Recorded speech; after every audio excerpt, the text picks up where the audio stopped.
Hi friends, என் பேர் Valli. Kaashiv Infotech மூலமா ஒரு நல்ல சாஃப்ட்வேர் டெவலப்பர் ஆயிருக்கேன்.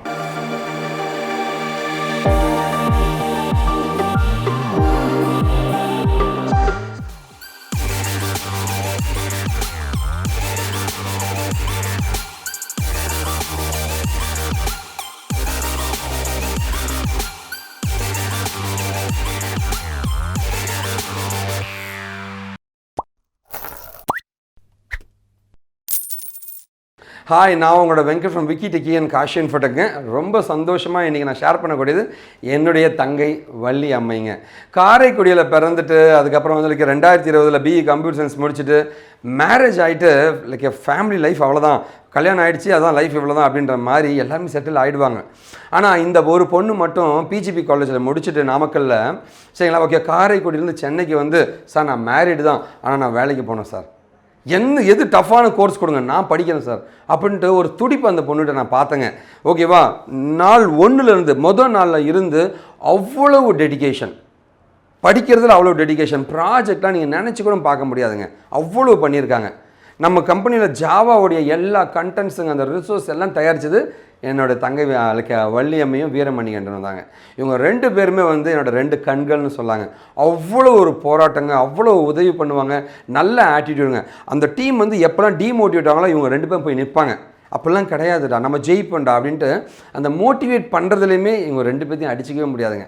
அவ்வளோ மோட்டிவேஷனல் நேச்சருங்க, ஹெல்பிங் டெண்டன்சிங்க, எல்லாருக்கிட்டையும் நல்லா பழகிற குணன்ட்டு அட என்ன தான் இல்லைன்னு நீங்கள் நினைக்கிறீங்க, அவ்வளோ அருமையான குணங்களோட ஒரு பொண்ணு இருப்பா அப்படின்னா வந்து அது கண்டிப்பாக நம்மளோட வள்ளியம்மையாக தான் இருப்பாங்க, என்னுடைய தங்கைங்க. ஓகே, ரொம்ப சந்தோஷமாக இருக்குது. வள்ளியம்மை வந்து ஒரு மிகப்பெரிய கம்பெனியில், அந்த ட்ரீம் கம்பெனின்னு சொல்லுவாங்க இல்லைங்களா, அதில் அவள் ப்ளேஸ் ஆகியிருக்காங்க. சரிங்களா, ஓகேவா, ஸோ ப்ளேஸ் ஆகியிருக்காங்க. அவ்வளோ சந்தோஷமாக இருக்கா. அவளுடைய அந்த சந்தோஷத்தை பார்க்குறதே ஒரு சந்தோஷம் தான் சொல்லுவாங்க. ஸோ லைக் இது வரைக்கும் லைக் என்கிட்ட படித்து என்கிட்டயே ஒர்க் பண்ணி பெரிய பெரிய கம்பெனிஸை ப்ளேஸ் ஆகிற யாருமே பண்ணாத ஒரு விஷயம் என்ன தெரியுமா, அவங்க மாதம் சேலரி வந்தவொடனே சேலரி வந்துருச்சுன்னு சொல்ல மாட்டாங்க இல்லையா. வள்ளியம்மை வந்து லைக் முந்தானத்து வந்து எனக்கு ஒரு மெசேஜ் அனுப்பிச்சிருந்தா, சார் என்னோடய சேலரி எனக்கு வந்துருச்சு சார், மாதம் சம்பளம், ரொம்ப நன்றின்னு சொல்லும் போது அந்த ஒரு சந்தோஷம் அது ஒரு தனிதாங்க. சரிங்களா, முதல்ல அதை நான் ஃபீல் பண்ணேங்க. இவ்வளோ பேர் ப்ளேஸ் ஆகிருந்தோம், அந்த ஒருத்தி தான் வந்து அவள் ஃபஸ்ட்டு மந்த் சேலரி வந்துருச்சுன்னு எனக்கு தரலைங்க, அது சொல்லிடுறேன் நான். சரிங்களா, என்கிட்ட ஃபோன் பண்ணி சொல்லும் போது அவ்வளோ சந்தோஷப்பட்டேங்க. சார் ரொம்ப நன்றி சார், நான் சம்பாதிக்க ஆரம்பிச்சிட்டேன் சார் அப்படின்னு சொல்லும் போது அது ஒரு மன திருப்தி தாங்க. அதை நான் அனுபவித்தேங்க. ரொம்ப சந்தோஷமாக இருக்குது. தங்கையே சந்தோஷப்படுறேங்க. ஓகேவா, கண்டிப்பாக நான் உன்னை வாழ்த்துறேம்மா.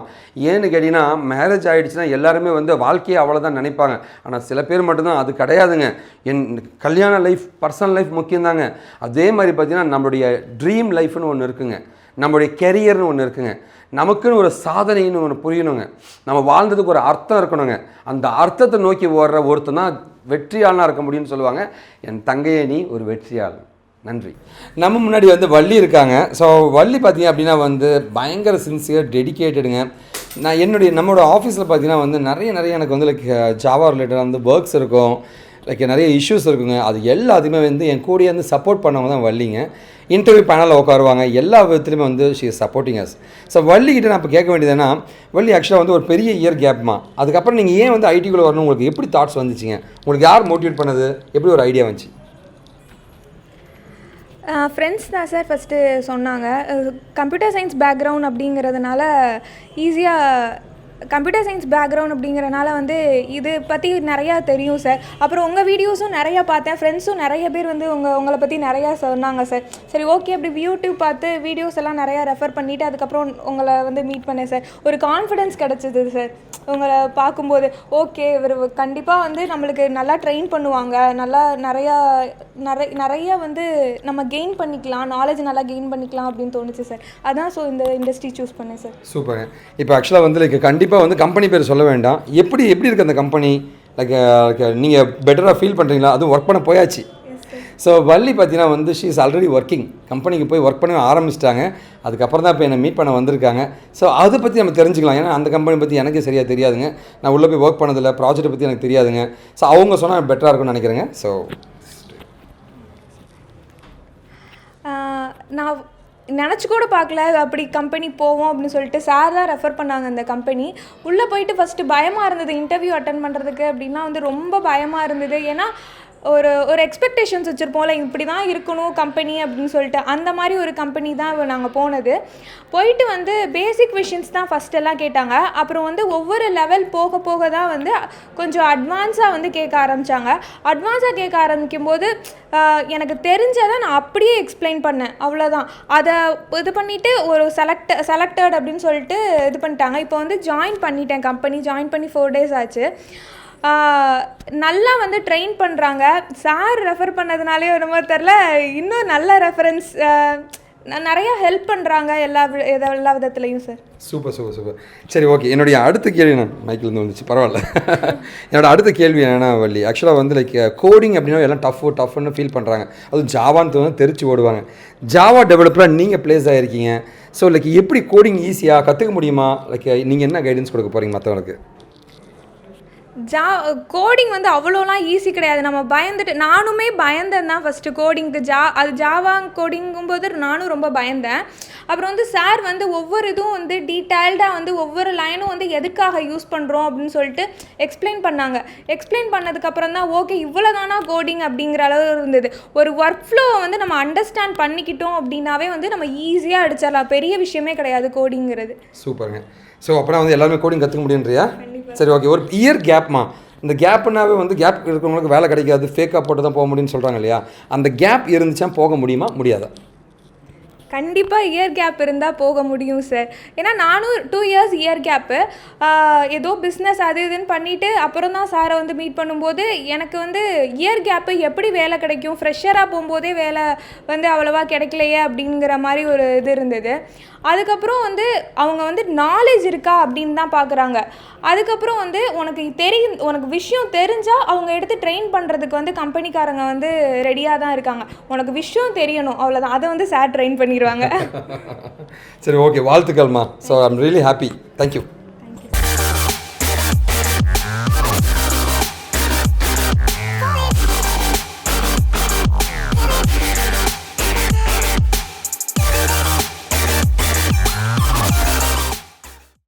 ஹாய், என் பேர் வள்ளியம்மை.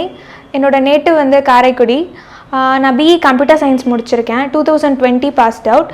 கோவிட் டைமில் தான் நான் காலேஜ் முடித்தேன். அதுக்கப்புறம் என்ன பண்ணுறதுன்னு தெரில. அப்புறம் ஃப்ரெண்ட்ஸ் எல்லோரும் வந்து வெங்கட் சார் போய் பாருங்கள், காஷிவ் இன்ஃபோடெக்கில் போய் பாருங்கள் அப்படின்னு சொல்லிட்டு ரெஃபர் பண்ணாங்க. ரெஃபர் பண்ணதுக்கப்புறம் வந்து யூடியூப்பில் வந்து சாரோட வீடியோஸ் நிறையா பார்த்தேன். அது பார்த்தது பிடிச்சி போனதுனால சாரை வந்து நேரில் வந்து மீட் பண்ணும்போது சார் நிறைய கைட் பண்ணார்.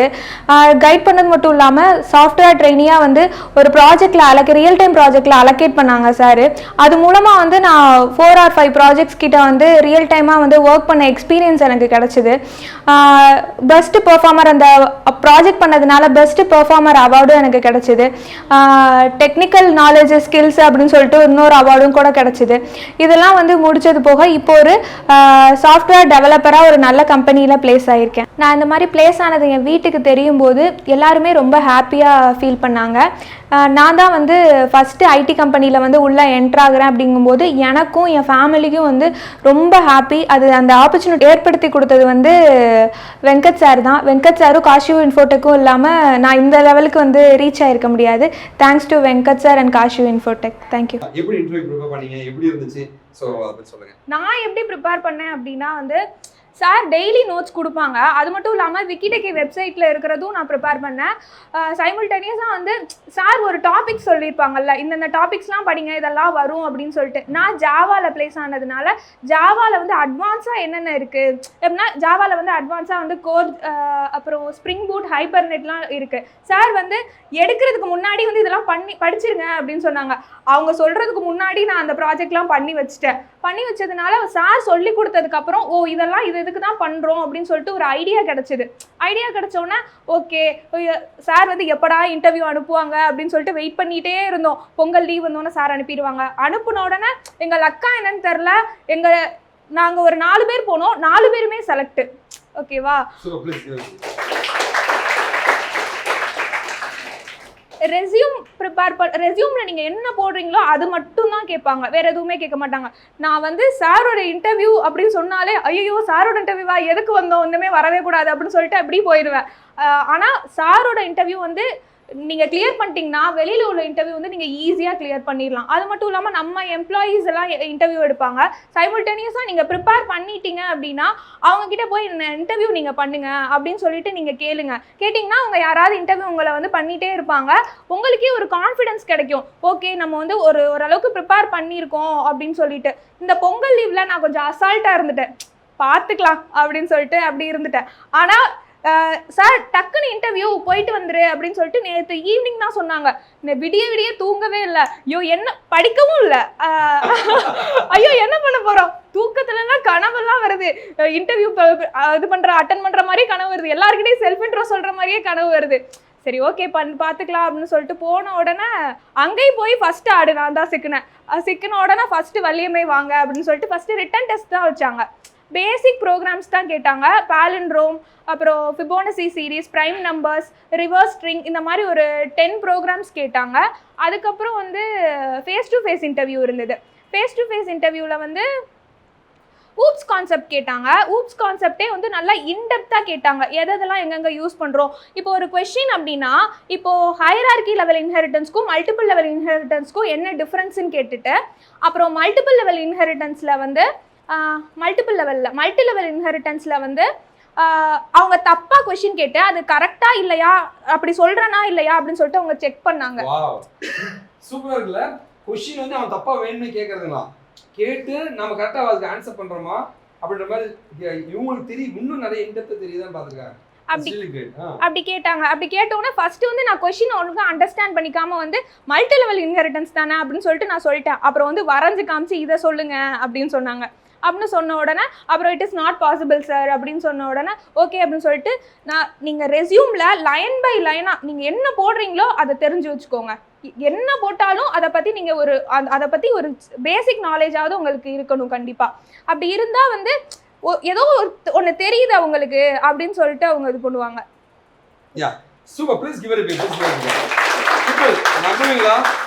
இதுதான் அவங்களுடைய ஃபர்ஸ்ட் இன்டர்வியூங்க. ஃபர்ஸ்ட் இன்டர்வியூ கிளியருங்க. அந்த when you actually ப்ராஜெக்ட்டோட சீரியஸ்னஸ் ஃபஸ்ட்டு ப்ராஜெக்ட் வந்து நாங்கள்லாம் டீமாக பண்ணோம், நீங்கள் வந்து இண்டிவிஜுவலாக பண்ணுறீங்க அப்படின்னு சார் சொன்னாங்க.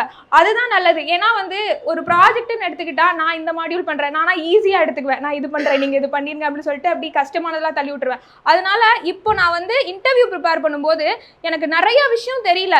ஒவ்வொருத்தவங்களே அது நீங்கள் பண்ணீங்களா எனக்கு சொல்லித்தாங்க அப்படின்னு சொல்லி கேட்கும்போது ஒரு மாதிரி இருந்தது. என்னதான் இருந்தாலும் அவங்க பண்ணியிருக்காங்க, அது எப்படி இது பண்ணுறாங்கன்ட்டு அவங்க நிறைய வந்து ரெஃபரன்ஸ் பார்த்து தான் பண்ணியிருப்பாங்க. சார் வீடியோஸும் நிறையா கொடுத்தாங்க, அதை பார்த்து பண்ணியிருப்பாங்க. அப்போது நீங்களே இப்போ இண்டிவிஜுவலாக பண்ணுறதுனால எல்லா டாபிக்ஸுமே எல்லா மாடியூல்ஸுமே நீங்களாக கவர் பண்ணுற மாதிரி இருக்கும். சிம்பிளாக ஒரு ப்ராஜெக்ட் பண்ணாலுமே அது வந்து ஃபுல் அண்ட் ஃபுல் வந்து நீங்களே பண்ண போகிறீங்க. அப்போ வந்து அதோட இன்டெப்த் நாலேஜ் வந்து உங்களுக்கு வந்து நல்லாவே தெரியும். நான் வந்து ஒவ்வொரு மாடியூல்ஸும் வந்து தனித்தனியாக படித்தேன். இது வந்து இப்படி தான் இந்த லைன் கோடிங் வந்து இதுக்காக தான் நம்ம பண்ணுறோம், கிராஃபிக்ஸ் எதுக்காக பண்ணுறோம், அனிமேஷன் எதுக்காக பண்ணுறோம் அப்படின்னு சொல்லிட்டு ஒன்னொன்னும் என்னோட ப்ராஜெக்டும் இல்லாமல் என்னோட ஆப்போனன்ட் டீம் வீரான்னு சொல்லிட்டு அவரோட இதையும் சேர்த்து வாங்கி நீங்கள் என்ன பண்ணீங்க, உங்களோட ப்ராஜெக்ட் எனக்கு காப்பிலாம் அடிச்சிட மாட்டேன், அப்படிலாம் போட்டுற மாட்டேன், உங்களோட ப்ராஜெக்ட் எனக்கு எக்ஸ்பிளைன் பண்ணுங்க, அதை பற்றி நான் தெரிஞ்சுக்கிறேன் அப்படின்னு சொல்லிட்டு அவரோட ப்ராஜெக்ட் எக்ஸ்பிளைன் பண்ணார். நான் அவரோட ப்ராஜெக்ட் எக்ஸ்பிளைன் பண்ணேன். மோஸ்ட்லி இப்படி தான் பண்ணும். ப்ராஜெக்ட் மட்டும் கரெக்டாக பண்ணிடுங்க. எத்தனை ப்ராஜெக்ட் கொடுத்தாலும் சலிக்காமல் பண்ணுங்கள். உங்களோட நாலேஜ் கெயின் பண்ணுறதுக்காக தான் அவங்க கொடுக்குறாங்க. அவங்களுக்கு வந்து நீங்கள் பண்ணுறதுனால ஒரு யூஸ்மே கிடையாது. உங்களோட நாலேஜ் வந்து நீங்கள் கெயின் பண்ணிக்கிறீங்க. ஓகேவா? ஆக்சுவலாக வந்து கண்டிப்பாக வந்து நிறைய நெகட்டிவான தாட்ஸ் நிறைய வந்திருக்கும் இல்லையா? இது எப்படி நீங்கள் ஓவர் கம் பண்ணீங்க? ஆக்சுவலாக நீங்கள் நம்ப மாட்டீங்க. ஸோ நான் டிமோட்டிவ் ஆகும்போது வந்து என்ன மோட்டிவேட் பண்ண 2 முக்கியமான பீப்புளில் வந்து வள்ளியும் வீராவும் தாங்க. நிறைய இடத்துல வந்து சார் நீங்கள் ஏன் சார் ஃபீல் பண்ணுறீங்க, அவன் பிரச்சனை பண்ணாலும் விட்டுருங்க சார் அப்படின்ட்டு நிறைய இடத்துல என்ன ஓவர் கம் பண்ணி கூப்பிட்டு வருவாங்க. ரொம்ப என்ன மோட்டிவேட் பண்ணணும் அவங்க தாங்க. ஓகே, ஸோ நீங்கள் எப்படிமா அந்த கான்ஃபிடென்ட் உங்களுக்கு வந்துச்சு, அதை பற்றி நீங்கள் பேசுங்க. நெகட்டிவ் தாட்ஸ் எப்படி வெளில வந்து நீங்கள் ஜெயிச்சிருக்கீங்க? எனக்கு 2 இயர்ஸ் 3 இயர்ஸ் கிட்ட கேப் ஆகி நான் சாரோட வீடியோஸ் அப்புறம் ரெஃபரன்ஸ் நிறைய பேர் ரெஃபர் பண்ணாங்க, அதை பார்த்து தான் நான் வந்தேன். நிறைய பேர் எங்கள் பேட்சில் உள்ள நிறைய பேர் வந்து இந்த மாதிரி அன்வான்டாக வந்து அவங்க சார் வேலை வாங்கி தர மாட்டாங்க, ரொம்ப கஷ்டமான நாங்களாம் வேலை வாங்கிட்டு சார் வந்து வீடியோ எடுத்து போட்டுக்கிறாங்க, இந்த மாதிரிலாம் வந்து நிறையா வந்து இந்த மாதிரி பூமர்ஸ் வந்து இதுவாச்சு.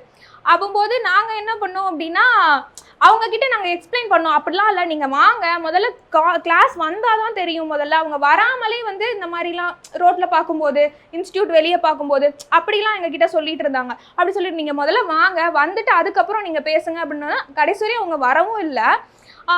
அட் த சேம் டைம் அவங்களும் வர்றதில்ல, அவங்களும் முன்னேறது கிடையாது, நம்மளே வந்து முன்னேற விடாம வந்து அப்படி பண்ணிட்டு இருந்தாங்க. அப்படி இது பண்ணவும் அப்பெல்லாம் இல்லை, சார் மேல கான்ஃபிடென்ஸா, சாரை நம்புங்க முதல்ல, வேற யாரையுமே நம்ப வேணாம், சாரை நம்புங்க, கண்டிப்பா வேலை வாங்கி தருவாரு சார். நானா அப்படிதான் நம்ப, வேலை வாங்கி தர மாட்டாங்க. நீங்களே சார் வந்து அவ்வளோ நாலேஜ் வந்து உங்களுக்கு கொடுத்துருவாங்க. சாரை வந்து நீங்க எக்ஸ்பெக்டே பண்ண தேவை கிடையாது. நீங்களே உங்களுக்கு நாலேஜ் வந்து ஃபுல்லா சார் வந்து டிப்ரெஸ் ஆயிருக்கியா அது வந்து எப்படி ஓவர் கம் பண்ண ஆயிருக்கியா? என்னடா ஆக போகுது, ஜாவா வேற கான்சென்ட்ரேட் பண்ண மாட்டேன். ஃபர்ஸ்ட் நான் வந்து இங்கே வரும்போது நான் ஆல்ரெடி பிஹெச்பி பண்ணியிருக்கனால அது ரிலேட்டடாக போய்க்கலாம். எனக்கு பிடிக்காத லாங்குவேஜ் ஜாவா தான். நான் ஜாவா சேரவே கூடாது, ஜாவாக்குள்ளே போயிடவே கூடாது, ஏன்னா ஒரு நாலேஜுமே இல்லை அப்படின்னு சொல்லிட்டு தான் நான் வந்தேன். அப்புறம் வந்து சார் வந்து நீ ஜாவாவே எடுத்துக்கோ, நல்லா பண்ணுவ அப்படின்னு சொல்லிட்டு ஒரு இது கொடுத்தாரு. அப்படின்னோட சரி ஓகே எடுத்து பண்ணலாம், என்ன வரப்போகுது அப்படின்னு சொல்லிட்டு எடுத்து இது பண்ணி அதுக்கப்புறம் வந்து பாதியில் வந்து ஏதோ ஒன்றுமே புரியாத மாதிரி, நாலேஜ் இருக்குது, கொஸ்டின் கேட்டால் எனக்கு ஆன்சர் பண்ண தெரியாது அப்படிங்கிற மாதிரி ஒரு இது இருந்தது. அப்படிங்கும்போது ப்ராஜெக்டில் எந்த இடத்துல யூஸ் பண்ணுறோம், அந்த மெத்தட்ஸ் எதுக்காக யூஸ் பண்ணுறோம் அப்படின்லாம் வந்து சுத்தமாக ஐடியாவே கிடையாது. ஒவ்வொன்றா ப்ராஜெக்ட் வந்து ஒவ்வொரு மாடியூலாக பண்ணதான் வந்து ஒரு ஐடியா கிடச்சிது. அப்போம்போதெல்லாம் எதுக்கு இங்கே வந்தோம், வேணுமா இது, பேசாமல் ஊருக்கே போயிடுவோமா, இந்த மாதிரிலாம் தோணுச்சு. சரி ஓகே வந்துட்டோம். இன்னும் நான் ஊருக்கு போகலை, வந்து 7 months ஆகுது, இன்னும் ஊருக்கு போகல. பொங்கல் திவாலி ஊருக்கே போகலை, இங்கே தான் இருக்கேன். வேலை வாங்கி முதல் மாதம் சம்பளம் வாங்கி தான் ஊருக்கு போகணும் அப்படின்னு சொல்லிட்டு இருக்கேன். என் ஹஸ்பண்ட்லேருந்து எல்லாருமே வந்து பார்த்துட்டு போகிறாங்க என்ன. So please give it a begin. So வாழ்த்துக்கள் தான். கண்டிப்பாக வந்து you made it. Thank you.